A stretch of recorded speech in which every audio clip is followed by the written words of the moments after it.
Hello viewers, చూస్తున్నారు కదండి, మా పిల్లలు ఏదో తయారు చేస్తున్నారండి. సమ్ సర్ప్రైజ్ అండి. 3 ఎగ్స్ కొట్టేశారండి. ఆయిల్తో అవి ఫ్రై అవుతున్నాయండి. అందులో కొద్దిగా ఉప్పు కూడా యాడ్ చేశారండి. అంతా బాగా మిక్స్ చేస్తున్నారండి. చూస్తున్నారు కదా.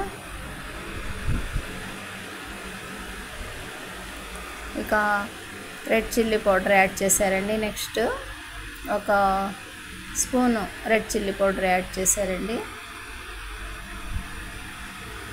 నెక్స్ట్ ఏం చేస్తారో చూద్దామండి. కొన్ని కర్రీ లీవ్స్ అండి, కొద్దిగా క్యారెట్ కట్ చేసి చిన్న పీసెస్ లాగా అవి కూడా యాడ్ చేస్తున్నారండి. చూస్తున్నారు కదండి.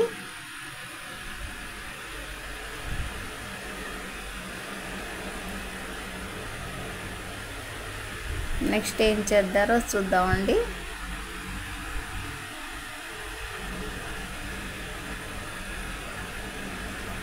అన్నీ బాగా ఫ్రై అయిపోయాయండి. క్యారెట్ పీసెస్, కర్రీ లీవ్స్ అన్నీ. రైస్ అండి, బాయిల్డ్ రైస్ అండి.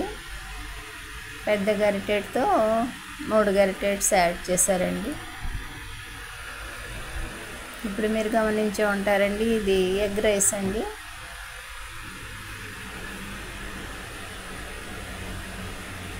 కొద్దిగా ఉప్పు కూడా యాడ్ చేశారండి.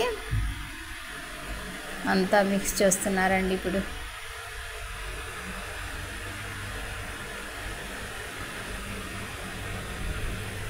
ఎగ్ రైస్ని వాళ్ళు సొంతంగా తయారు చేశారండి.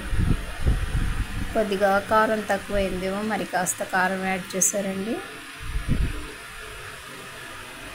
ఇప్పుడు గరం మసాలా యాడ్ చేస్తున్నారండి. ప్యాకెట్లో ఉన్న గరం మసాలా అండి. మా ఈ చిన్ని వీడియో నచ్చితే బీబీ షఫికా సోనా హోమ్లీ కిచెన్ షార్ట్స్ని లైక్ చేయండి ప్లీజ్. గరం మసాలా యాడ్ చేశారండి. మరి కాస్త కూడా యాడ్ చేస్తున్నారండి. బాగా ఎక్కువ యాడ్ చేశారండి గరం మసాలాను. మన ఎగ్ రైస్ రెడీ అయిపోయిందండి. మా పిల్లలు తయారు చేశారండి. తప్పకుండా తిలకించండి ప్లీజ్. బై అండి.